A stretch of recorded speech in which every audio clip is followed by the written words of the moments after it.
the clay, the silver, and the gold, the great God has made known to the king what will happen hereafter.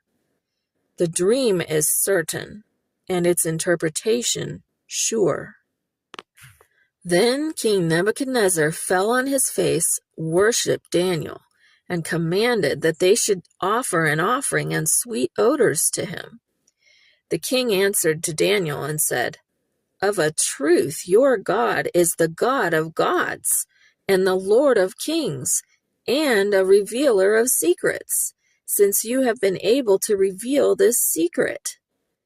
Then the king made Daniel great, and gave him many great gifts, and made him rule over the whole province of Babylon, and to be chief governor over all the wise men of Babylon.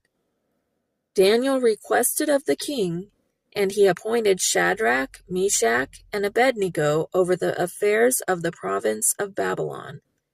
But Daniel was in the king's gate. Daniel 2. So Daniel had been taken along with a bunch of other gifted and handsome young men that were kidnapped or stolen or taken hostage when Babylon had taken many hostages from Israel.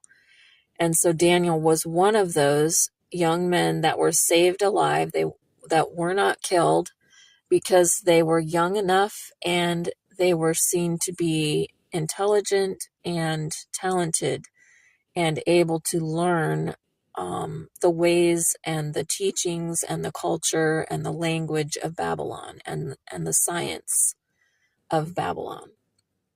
And so Daniel and his three friends, which his three friends have two different names. They have their Hebrew names, and then they have been given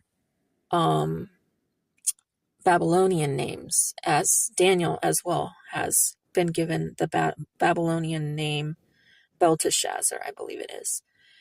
So they have been kept, fed, and educated now for some time by the king himself in a separate compound.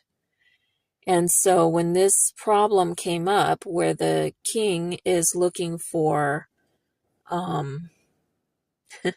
spiritual help and all his spiritual advisors can't give him an answer, he decides to off with all of their heads.